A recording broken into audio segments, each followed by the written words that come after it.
बिस्मिल्लाहिर्रहमानिर्रहीम। अस्सलाम वालेकुम नाज़रीन, आप यूट्यूब चैनल देख रहे हैं। मैं इमरान खान हूँ। नाज़रीन, मुमकिन है कि हमारे यूट्यूब चैनल्स बंद हो जाएं और ये बिल्कुल मुमकिन है, ये हो भी सकता है, क्योंकि इस वक्त जो हुकूमत है उसके मफादात बहुत बढ़ते चले जा रहे हैं और पाकिस्तान के साथ दुनिया के और भी बहुत सारे ममालिक के मफादात बढ़ते चले जा रहे हैं। वैसे भी इसमें जो तरीक़ाकार इख्तियार किया गया है ये बड़ा भोंडा और बहुत अजीबोगरीब है। यूट्यूब को अप्रोच किया गया पाकिस्तान की गवर्नमेंट की जानिब से और साथ में एक फैसला भी मुंसलिक किया गया अदालत का, जिसमें 22 दिन की इंक्वायरी में यूट्यूब ने अदालत को ये मुतमईन कर दिया इंक्वायरी करने के बाद कि पाकिस्तान में 27 ऐसे यूट्यूब चैनल्स हैं जो पाकिस्तान के दुश्मन हैं, पाकिस्तान के खिलाफ बहुत हालात ख़राब करते हैं, पाकिस्तान के लिए बड़ी मुश्किलात पैदा करते हैं। बड़े लंबा चौड़ा एक जिस तरह के हमारे ऊपर मुकदमात होते थे वैसा ही है। यानी जैसे पहले मेरे ऊपर कोई 30 के करीब मुकदमात हुए गद्दारियों के, बगावतों के, जनाब मैंने कोई लड़ाइयाँ करवा दी हैं या कोई दहशतगर्दी कर दी है या उसको प्रमोट कर दिया, तो ये इस किस्म के पहले करते थे, वो सारे केस फारिग हो जाते थे। अभी जनाब इन्होंने अंदर खाते को 2 जून को इंक्वायरी शुरू की है FIA ने और 24 जून को अदालत से इन्होंने ऑर्डर ले लिया। तो 27 चैनल्स हैं जिनमें चीदा जो मैं आपको नाम बता देता हूँ, ये सिद्दीक जान साहब हैं, सबी काज़मी साहब हैं और ये मकबूल जान साहब हैं। इसके बाद जी इसमें नया पाकिस्तान चैनल है, मुतीउल्लाह जान साहब का है चैनल, असद तूर साहब का चैनल है, साबिर शाकिर साहब का चैनल है, इमरान खान साहब पाकिस्तान तहरीक इंसाफ वाले चेयरमैन, उनका अपना चैनल है, आफ्ताब इकबाल साहब का चैनल है, मुहित पीरज़ादा साहब का चैनल है, वजाद सईद खान साहब का चैनल है और अब्दुल कादिर साहब का चैनल है। और यानी ये वो चैनल्स हैं जिनसे हुकूमत बहुत परेशान है। कुछ और चैनल भी हैं, इसमें मेरा चैनल भी है। तो ये वो चैनल है जिनसे हुकूमत परेशान है कि ये फैक्ट्स क्यों बयान करते हैं, वो चीज़ें सामने क्यों रखते हैं जो हुकूमत को पसंद नहीं है। ये हुकूमत जो प्रोपेगेंडा करना चाहती है या कोई मामला खड़ा करना चाहती है तो उसके सामने बंद बांधते हैं प्रोपेगेंडा के सामने। ये वो चैनल हैं जो हुकूमत को पसंद नहीं है, वो हुकूमत के बुरे कामों की तारीफ नहीं करते, ये हुकूमत के बुरे कामों के ऊपर तनकीद करते हैं, ये एस्टेब्लिशमेंट के सियासत में किरदार को तनकीद करते हैं। ये कहते हैं पाकिस्तान में जमहूरियत होनी चाहिए, पाकिस्तान में आज़ादी इज़हार राय होनी चाहिए, पाकिस्तान में रूल ऑफ लॉ होना चाहिए, पाकिस्तान के अंदर जो है वो शख्सी आज़ादियाँ होनी चाहिए, पाकिस्तान में लोगों को बोलने का हक होना चाहिए। और इन तमाम चैनल में से किसी ने भी गालिबन जो चैनल 27 नाम मेरे सामने आए हैं, जिनमें से चंद नाम मैंने आपको बताए भी हैं, इनमें कोई भी ऐसा नहीं है जिसने कोई यूट्यूब की पॉलिसी वायलेट की हो। हाँ, पाकिस्तान की हुकूमत को इस बात का प्रॉब्लम है और जो पाकिस्तान में इस वक्त हुकूमत है उसके बारे में आप सब जानते हैं कि ये जाली हुकूमत है फॉर्म 47 पे। तो अगर ये यूट्यूब चैनल बंद भी हो जाते हैं तो फिर क्या होगा? क्या ये जो लोग हैं इनका मौके बदल जाएगा? क्या हम लोग अपना काम करना छोड़ देंगे? क्या हम ये कहना छोड़ देंगे कि हम ये कहना शुरू हो जाएंगे कि एस्टेब्लिशमेंट करे सियासत में मुदाखलत? हम ये कहना शुरू हो जाएंगे कि अदालत को आप कंट्रोल कर लें, जाके पार्लियामेंट को कंट्रोल कर लें? हम ये कहना शुरू हो जाएंगे कि महंगा पेट्रोल जो है वो सस्ता लगना शुरू हो गया? हम ये कहना शुरू हो जाएंगे कि अवाम को आप जितना मर्जी मारें, आप ही अवाम के सबसे बड़े हमदर्द हैं? हम ये कभी नहीं कहेंगे, ये मुमकिन ही नहीं है, हो ही नहीं सकता। हम कोई और हल ढूंढेंगे, कोई और तरीका ढूंढेंगे, हम सारे फोरम खटखटाएंगे, हर दरवाजे पे जाएंगे। यानी हैरत की बात यह है कि जिन लोगों को 27 लोगों को इस हुकूमत ब्लॉक करवाने जा रही है या उनके चैनल बंद करवाने जा रही है, उनमें से किसी को अदालत ने बुलाकर सुना भी नहीं। भाई अगर जज साहब जो हैं अब्बास साहब, अगर उन्होंने एक फैसला देना ही था और उनका दिल कर रहा था कि उन्होंने ये फैसला देना है और दे ही देना है, तो फिर कम से कम भाई जो दूसरा फरीक है उसको बुला के सुन ले। ये तो अदालत का एक बुनियादी उसूल है ना कि आप दूसरे फरीक को बुलाकर सुनेंगे और सुन के फिर आप फैसला करेंगे कि कौन ठीक है और कौन गलत है। लेकिन यहां पे क्या हो रहा है कि दूसरे फरीक को बुला के सुना ही नहीं गया। मजिस्ट्रेट अब्बास शाह साहब ने ये यूट्यूब चैनल बंद करने के लिए जनाब ऑर्डर दे दिया, बड़ा तारीखी नौयत का ऑर्डर दे दिया। हैरत हुई वैसे मुझे, अदालतें अब इस तरीके से काम कर रही हैं कि 27 में से एक बंदे को भी या तो आप नोटिस करें, हमें बुलाएं अदालत के अंदर, बुला के आप हमें कहें कि जनाब आप बताएं अपनी बात सामने रखें। हुकूमत ने एलिगेशन लगाए, हुकूमत मेरे ऊपर कोई 2.5 दर्जन मुकदमात करने के बाद एक भी एलिगेशन आज तक साबित नहीं कर सकी, किसी अदालत में मेरी बगावत या गद्दारी साबित नहीं कर सकी। कोई एक खबर, मेरा तजिया तो मेरा अपना तजिया है ना, कोई एक खबर हुकूमत वहां पे मेरी झूठी साबित नहीं कर सकी। 1-2 चीजें जो मैंने मिस रिपोर्ट कर दी थी वो मैंने अपने चैनल के ऊपर ही बाद में कहा कि जी ये खबर ऐसे नहीं थी, ऐसी थी, मैंने उसको ठीक कर दिया। जैसे कि मैंने एक वीलॉग में पीछे कह दिया कि खैबर पख्तूनख्वा में जो कबायली इलाके हैं वहां के 11 MPAs हैं PTI के और 13 टोटल हैं, लेकिन मैंने फिर तस्हीह की अगले वीलॉग में, नहीं वो टोटल 17 है, जिनमें से 14 पीटीआई की हैं, क्योंकि पीटीआई ने फिर बाद में इसको अनाउंस किया अपनी एक प्रेस कॉन्फ्रेंस में। तो इस किस्म की मिस्टेक्स हो जाती हैं, हम उनको ठीक भी कर लेते हैं, लेकिन ये अब वो तमाम चैनल्स इनके निशाने पे हुकूमत के कि इन्हें बंद किया जाए। खेल जो है वो खुल गया है, बिल्ली थैले से बाहर आ गई है और अब हुकूमत आवाज़ें बंद करने पे आ गई। और आवाज़ें अगर बंद कर भी दे तो क्या ये हुकूमत लोगों की राय को बदल लेगी? जाओ जाके लोगों में देखो, लोगों की तरफ फिर के देखो। वैसे हम तमाम फोरम इस्तेमाल करेंगे, हर जगह पे जवाब देंगे, अदालत में भी जाएंगे, हम यूट्यूब को भी लिखेंगे और हर फोरम का दरवाज़ा खटखटाएंगे, हर जगह पे आवाज़ उठाएंगे। इंसानी हकूक़ की तंजीमें हैं, जो आज़ादी सारे राय के लिए काम करने वाली तंजीमें हैं, ह्यूमन राइट्स ऑर्गेनाइजेशन, हर तरफ हम जाएंगे और जाके बताएंगे कि जनाब पाकिस्तान में क्या हो रहा है। अब ये एक नया हथकंडा है, ये भी करके देख लो। इससे पहले आपने सारा कुछ करके देख लिया ना, सहाफ़ियों को गोलियां तक मारी हैं, अरशद शरीफ जो है वो शहीद हो गया, सहाफ़ियों के ऊपर मुकदमा दर्ज किए गए, बार बार गिरफ्तार किया गया, 10 गिरफ्तारियां तो मेरे अकेले की हैं। इसके बाद जो है वो आपने सहाफ़ियों को जबरी तौर पे लापता किया, मुझे भी लापता किया जबरी तौर पे, और मैं 5 महीने तक वहां पे रह कर आया। अगर उससे आप नहीं जीते ना, तो इससे भी आप जीतने नहीं वाले, ना हम आपको जीतने देंगे। हमें 70 साल से मार खा खा के मार खाने की आदत पड़ गई है। आपको भी मार खाने की आदत नहीं पड़ी, आपको पता चलेगा जब पाकिस्तानी रिटेलिएट करेंगे। नाज़रीन, इमरान खान के बच्चे अपने वालिद की आज़ादी के लिए तहरीक का हिस्सा बनना चाहते हैं, ये अलीमा खान साहिबा ने बाहर जेल के खड़े होकर बताया। ये असल बात क्या है वो मैं आपको बता देता हूं। उन्होंने कहा जी कि इमरान खान के बच्चे वो वैसे मुतहर्रिक हुए हैं। अभी एक आधा दिन पहले इमरान खान के बेटे कासिम खान का एक ट्वीट भी आया हुआ था अपने वालिद को लेकर, मैंने आपको पिछले वीलॉग में सुनाया भी था, और वो को मुलाकातें भी कर रहे हैं, मुतहर्रिक हो रहे हैं, लोगों को कह रहे हैं कि उनके वालिद के साथ ज्यादती हो रही है, इंसानी हकूक़ की तंजीमों को लिख रहे हैं, और उन्हें दावत भी दी गई है, बुलाया भी गया है कुछ बड़ी बड़ी ऑर्गेनाइजेशंस की जानिब से कि आप आएँ और आकर सिचुएशन हमारे सामने रखें। अब इमरान खान के जो दोनों बेटे हैं सलमान और कासिम, इन्होंने आज खुद फैसला किया है, अब तक की जो इतला है, जो अलीमा खान का कहना है और जो यहाँ यूके में सोर्सेज बता रहे हैं वो ये बता रहे हैं कि इन्होंने खुद फैसला किया है कि इनके वालिद के साथ ज्यादती की इंतहा हो गई है और अब इन्हें ऐसा लगता है कि सारे दरवाजे बंद होते चले जा रहे हैं, तो इन्हें खुद अपने वालिद के लिए खड़ा होना पड़ेगा उनकी आज़ादी की तहरीक के लिए। तो उन्होंने अपने वालिद को ये पैगाम भिजवाया जेल में, और इस पे जो अलीमा खान साहिबा ने कहा, उन्होंने कहा कि ये अपने वालिद को उन्होंने चॉइस नहीं दी कि आप इसके बारे में फैसला करें कि हमने क्या करना है। उन्होंने सिर्फ अपने वालिद को इन्फॉर्म किया है, पूछा नहीं है।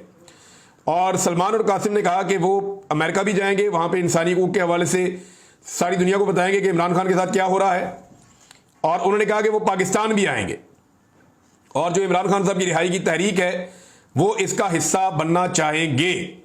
अब इमरान खान साहब की सोच हो सकता है इससे मुख्तलिफ हो सकता है उनकी अपनी भी यही राय हो कि ये होना चाहिए, लेकिन उनके बेटों ने ये डिसाइड किया है कि वो ये करने जा रहे हैं। अब नाज़रीन, इमरान खान साहब ने जो जेल से पैगाम भेजा वो भी मैं आपके सामने रख देता हूं। उन्होंने तहरीक का आगाज़ कर दिया है 5 अगस्त तक के लिए। उन्होंने कहा सारे तैयार हो जाएं और एक बड़ी तहरीक पाकिस्तान में शुरू करें, पाकिस्तानी अपनी आज़ादी और रूल ऑफ लॉ के लिए खड़े हों। जुडिशरी के हकूक़ ले लिए गए हैं, इंसाफ कहीं से नहीं मिलता, पाकिस्तानी अपने हकूक़ के लिए खड़े हों। अलीमा खान ने कहा कि हम भी निकलेंगे, हमारा ख़ानदान भी निकलेगा, अगर हम पकड़े गए तो हमारे बच्चे निकलेंगे, हम हर जगह पे जाएंगे और जाकर इमरान खान के लिए आवाज़ उठाएंगे। इमरान खान की बहन जो नौरीन न्याजी हैं, उन्होंने स्टेटमेंट एक दिया, वो भी मैं आपके सामने भी रख देता हूं। उन्होंने कहा कि इमरान खान से मिलकर मुझे खुशी हुई, लेकिन तकलीफ भी होती है। इन पर वो जुल्म किया जा रहा है जो आज तक किसी कैदी के साथ पाकिस्तान में नहीं हुआ। ये नौरीन न्याजी ने इमरान खान से मुलाकात के बाद ये गुफ्तगू की है। अलीमा खान ने एक बात की इमरान खान साहब से मुलाकात के बाद, वो मैं चाहता हूं कि मैं आपको सुनवाऊं। और ख़ास तौर पे एक तो अगस्त के हवाले से उन्होंने बात की। दूसरा, अलीमा खान ने कहा कि इमरान खान ये नहीं कह रहे कि मुझे जेल से निकालने के लिए आप सब निकलें। उन्होंने कहा कि इस जालिम के खिलाफ, इस जुल्म के खिलाफ, अपनी आज़ादी की खातिर और 26वीं तरमीम जिसने आपका रूल ऑफ लॉ दफन कर दिया है उसके खिलाफ निकलें। आप सब ने अपनी आज़ादी के लिए निकलना है। इमरान खान तो कहते हैं कि मैं जेल में भी आज़ाद हूं और आप लोग बाहर होकर भी कैद हैं। वो अपने लोगों की खातिर जेल में बैठे हैं, ये जनाब अलीमा खान साहिबा ने कहा। अब आ जाए नाजरीन, जो अलीमा खान साहिबा ने जो पार्टी के लिए एक पैगाम इमरान खान साहब का है वो ज़रा सख्त है पैगाम, ज़रा वो आप खुद ही सुन लें। अलीमा खान साहिबा क्या कह रही हैं पार्टी के लोगों से कि इमरान खान साहब ने जेल से जो लोग असेंबलियों के अंदर बैठे हुए और चीज़ों को नॉर्मलाइज कर रहे हैं, वैसे आजकल विजुअल्स आ रहे हैं, कोई किसी को मिल रहा है, कोई किसी को मिल रहा है। अभी गंडापुर साहब का भी आया हुआ है, इस पे बाद में बात करेंगे, लेकिन अलीमा खान साहब ने क्या कहा, जरा ये आप सुनिए इमरान खान साहब का पैगाम। मैं दे देती हूँ। उन्होंने कहा है जो असेंबलियों में आप इनके आगे घुटने टेक रहे हैं और आप इनके साथ समझ रहे हैं कि आप असेंबली खेलेंगे, आपको असेंबलियों में वोटर ने भेजा है। आपका काम है अपने वोटर की आवाज सुनना और आपका काम है अपने वोटर की नुमाइंदगी करना। आपने ऊपर किसी को जवाब नहीं देना, आपका जवाबदेही सिर्फ अपने वोटर की आवाज करना और उसकी जो वो आपसे डिमांड करता है उसको पूरा करना है। तो आप जब घुटने टेक देंगे इनके आगे, तो ये वो बता रहे हैं कि ये इसके बाद आपकी सियासत भी खत्म होगी और ये आपको क्रश कर देंगे। ये अलीमा खान साहबा ने इमरान खान साहब का पैगाम बाहर पहुंचाया। इसके साथ ही जोड़ देते हैं गंडापुर साहब की तरह ये फोटो देख ले। फैसल करीम कुंडी साहब के पास वो गवर्नर हाउस में गए, क्योंकि वहां पे एक चीफ जस्टिस जो है वो हलफ उठा रहे थे खैबर पख्तूनख्वा पेशावर के, और इस मौके पर गंडापुर साहब भी गए, वहां पे अमीर मुकाम साहब भी गए। अमीर मुकाम साहब और गंडापुर साहब एक ही सोफे पे बड़े खुशगवार मूड में बैठे थे। सामने जो है वो फैसल करीम कुंडी साहब जो हैं वो भी बड़े खुशगवार मूड में बैठे थे। और यानी ये अब लोग जो हैं वो ये भी कहते हैं कि अवामी मफाद में या पब्लिक इंटरेस्ट में ये लीडर्स इकट्ठे हो जाते हैं और पब्लिक इंटरेस्ट में इन्हें इकट्ठे होकर बैठना पड़ता है। लेकिन पब्लिक का इनके इकट्ठे होने में या इनकी मुलाकातों में कोई इंटरेस्ट नहीं है, ये भी एक हकीकत है। और अदालतें कितना का इंसाफ दे रही हैं ये भी सारा पाकिस्तान जानता है। तो जब इस तरह के विजुअल्स आते हैं ना, जहाँ पे गंडापुर साहब उन लोगों के साथ खुशगपियाँ मार रहे होते हैं या खुश हो रहे होते हैं जिन लोगों ने इमरान खान के ऊपर जुल्म और जबर को जवाब फराहम किया, जो लोग इमरान खान के साथ जुल्म और ज्यादती के हक में हैं, तो फिर लोग गुस्सा करते हैं, लोग रिएक्ट करते हैं। वो तमाम लोग रिएक्ट करते हैं जिनके लोग मारे गए हैं, वो तमाम लोग रिएक्ट करते हैं जिनके लोग जख्मी हुए हैं, वो तमाम लोग रिएक्ट करते हैं जो हज़ारों की तादाद में जेलों में बंद रहे हैं। तो उन्हें बुरा लगता है कि यहाँ पे अगर गंडापुर साहब ने जाना ही है तो कम से कम वो जाएं इस तरीके से कि उससे ये तासुर ना मिले कि यहाँ कोई बड़े ज़बरदस्त माहौल के अंदर कोई बड़ा इंजॉय हो रहा है। वो जो इंजॉयमेंट का तासुर है वो उसमें नहीं मिलना चाहिए। अब इसमें जो है वो तनकीद होती है और बार बार होती है। हालांकि गंडापुर साहब को बतौर वजीर आला हर जगह पे भी जाना भी होगा, लोगों से मिलना भी होगा, इंटरेक्शन भी करना होगा, गवर्नर से भी, वजीर आज़म से भी, सबसे मिलना उनका ज़रूरी है।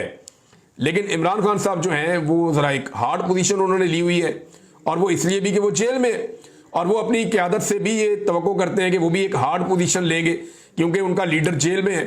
लेकिन वहाँ पे हम ये देखते हैं कि उतनी हार्ड पोजीशन लोग लेते नहीं हैं। कुछ लोग ये शिकवा करते थे और ताने देते थे इमरान खान को कि उसके बेटे खुद क्यों नहीं आते इमरान खान के लिए तहरीक चलाने के लिए, या इमरान खान के लिए उसके बेटे खुद क्यों आवाज़ नहीं उठाते, वो लोगों के बच्चों को क्यों इस्तेमाल करता है। अब इनका शिकवा दूर हो जाएगा। यानी जो लोग ये कहते थे कि इमरान खान खुद क्यों नहीं अपने बच्चों को लेकर आता, अब उसके बच्चों ने खुद ही फैसला कर लिया आने का। अब अगर उसके बच्चे आएंगे तो ये नया प्रोपेगेंडा करेंगे, ये कहेंगे लो जी ये तो पाकिस्तान के ऊपर कब्जा करने आ गए हैं, ये तो पाकिस्तान के लिए बाहर का पूरा मिशन लेकर आ गए हैं।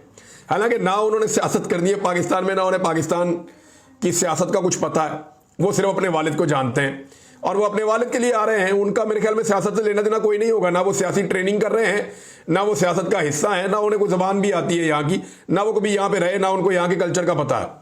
हाँ, लेकिन ये अपने वालिद की आज़ादी के लिए एक तहरीक चलाने की कोशिश करेंगे और उसके लिए वो पाकिस्तान आएंगे।